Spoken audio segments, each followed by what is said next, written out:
నమస్తే. నేను మీ journalist Siddhu. So, మనం ఇప్పటిదాకా ఎన్నో లవ్ జిహాద్ గురించి, లేకపోతే ల్యాండ్ జిహాద్ గురించి, లేకపోతే ఇలాంటి డిఫరెంట్ జిహాద్స్ గురించి మనం మాట్లాడుకునే ఉన్నాము.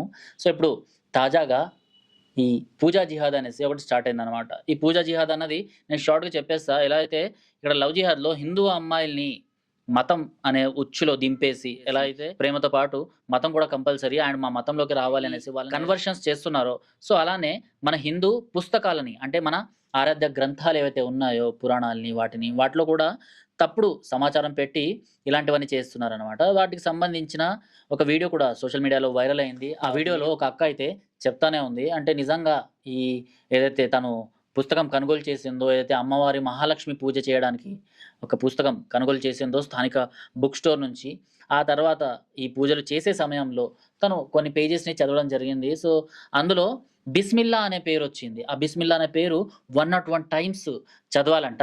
అంటే ఈ చాంటింగ్ చేయాలంట. చాంటింగ్ చేస్తే నిజంగానే ఆ వ్రతానికి ఫలితమొస్తదంట. నిజంగా అసలు బిస్మిల్లా పేరు హిందూ ధర్మంలో ఎక్కడ ఉండదు. అలాంటిది ఇలా ఎందుకు ముద్రించారు అనేసైతే ఈమె ప్రశ్నించడం జరిగింది. సో, ఆమెకు సంబంధించిన ఒక వాయిస్ కూడా, ఆ వీడియో కూడా నేనిప్పుడు ప్లే చేస్తాను చూడండి మీరు. दारिद्र्य निवारण किसी भी शुक्रवार को प्रातःकाल उठकर एवं स्नान आदि से निवृत्त होकर कमलासन पर बैठ जाएं। सामने सरसों के तेल का दीपक धूप और रोगान जलाएं। फिर 101 ఏ శుక్రవారమైనా కానివ్వండి, ఎర్లీ మార్నింగ్ లేకపోతే సాయంత్రం మీరు లేచిన తర్వాత, లేకపోతే సాయంత్రం పూజ చేసే టైంలో ఈ జ్యోతిని వెలిగించిన తర్వాత మీరు ఏదైతే ప్లేస్‌లో కూర్చుంటారో, ఆ ప్లేస్‌లో కూర్చొని 101 టైమ్స్ బిస్మిల్లా అనేసి చదవాలంట. बिस्मिल्लाह कहें। इसके बाद निम्नलिखित मंत्र का 11 सोपान जाता है। अल्लाह मोहम्मदीन खला साले मोहम्मदीन बारिक అల్లా అల్లా మొహమ్మదీన్ అనేసి ఇలాంటి వర్డ్స్ ఇందులో యూజ్ చేస్తూ ఆ! అంటే మన హిందూ పుస్తకాల్లో, మన పూజా పుస్తకాలు ఏవైతే ఉంటాయో, సో, వాటిలో ఇలాంటి మాటల్ని యాడ్ చేస్తూ ఇలాంటివన్నీ చేస్తున్నారు. ఇది ఫస్ట్ టైమ్ కాదు. జ్ఞానగంగ అనేసి కొన్ని బుక్స్ మనకు అప్పుడప్పుడు ఉచిత భగవద్గీతలు అనేసి కొంతమంది రోడ్డు పైన పంచుతా ఉంటారు. అండ్ మీకు కూడా ఇన్‌స్టాగ్రామ్‌లో, ఫేస్‌బుక్‌లో కొన్ని మెసేజ్ ఇప్పటికే వచ్చి ఉంటాయి. అందులో ఏంటంటే మీకు కనుక ఫ్రీగా భగవద్గీత బుక్స్ కావాలి అంటే మీ పోస్టల్ అడ్రెస్‌ని మాకు ఫార్వర్డ్ చేయండి. మేము బుక్స్‌ని మీకు ఎన్ని కావాలంటే అన్ని బుక్స్‌ని మేము ఫ్రీగా మీకు పంపిస్తాము అని. సో, మనం పోస్టల్ అడ్రెస్ గనుక వాళ్ళకి పోస్ట్ చేస్తే కొన్ని బుక్స్ వాళ్ళు పంపిస్తారనమాట. జ్ఞానగంగ పేరుతోని లేకపోతే ఇంకా డిఫరెంట్ పేర్లతోని ఉంటాయి. నాకైతే ఈ జ్ఞానగంగకు సంబంధించిన ఒక వీడియో చూసాను. అది గుర్తుంది. సో, కొంతమంది పట్టుకొని వాళ్ళని కొట్టడం కూడా జరిగిందన్నమాట. అంటే అందులో కూడా హిందూ దేవుళ్ళతో పాటు అల్లా కూడా దేవుడు అనేసి, జీసస్ క్రైస్ట్ కూడా దేవుడు అనేసి, వాళ్ళనెలా పూజించాలి అనేసి, వాళ్ళు మహాభారతంలో ఉన్నారు, వాళ్ళు రామాయణంలో ఉన్నారు అనేసి ఇలాంటివన్నీ ఆ బుక్స్ ద్వారా చెప్పడం జరిగిందనమాట.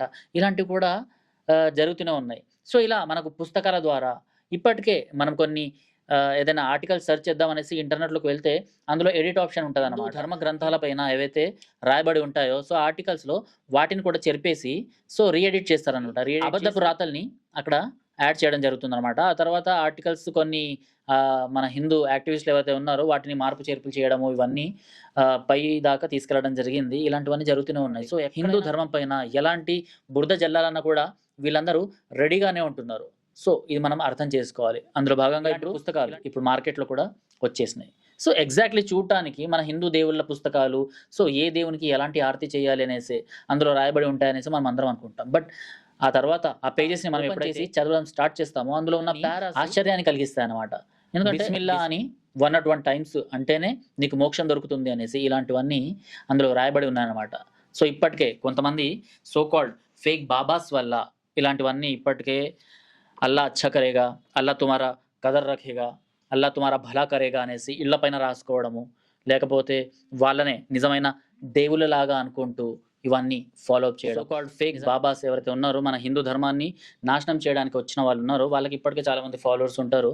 సో, అలాంటి వాళ్ళతోని కూడా మనం కాస్త జాగ్రత్తగా ఉండాలనమాట. సో, ఇలాంటి బుక్స్ వాళ్ళ బుక్స్ కానివ్వండి, జ్ఞానగంగ బుక్స్ కానివ్వండి, లేకపోతే ఇప్పుడు మార్కెట్‌లో లభిస్తున్న ఇలాంటి ఫేక్ హారతి బుక్స్ కావచ్చు. సో, వాటి నుంచి మనం కాస్త దూరంగా ఉండాల్సిన అవసరం ఎంతైనా ఉంది. మోసాలైతే మనకు మన చుట్టుపక్కన చాలానే జరుగుతూనే ఉన్నాయి. ఇప్పటికే లవ్ జిహాద్ అనేసి, లేకపోతే వేరే జిహాద్‌లు ఇలాంటివన్నీ చాలా ఎక్కువయ్యాయి. ఇప్పుడు ఇలా పూజా జిహాద్ అనేసి, సో, మన పుస్తకాల్లో కూడా అల్లా అనేసి పేరుంది అని, లేకపోతే బిస్మిల్లా అనేసి పేరుంది అనేసి, లేకపోతే జీసస్ క్రైస్టే శ్రీకృష్ణుడి కొడుకు అనేసి ఇలాంటివి కొన్ని బుక్స్‌లలో ఆ! సో కాల్డ్ భగవద్గీతలు అనేసి ఇలాంటివన్నీ ఏవైతే ఫేక్ భగవద్గీతలు, ఫేక్ రామాయణం బుక్స్, ఫేక్ హారతి బుక్స్ మనకు ఇలాంటివి చాలానే అందుబాటులోకి వచ్చేసినాయి. సో వాటిని కాస్త గమనించి పక్కన పెడదాము. అండ్ అలాంటి వాటిపైన అవేర్నెస్ ఇచ్చేలా మన వాయిస్ కూడా రేస్ చేయాల్సిన అవసరం ఎంతకైనా ఉంది. మీరేమనుకుంటున్నారో కామెంట్ బాక్స్లో తెలపండి. టిల్ దెన్ జై హింద్, జై భారత్.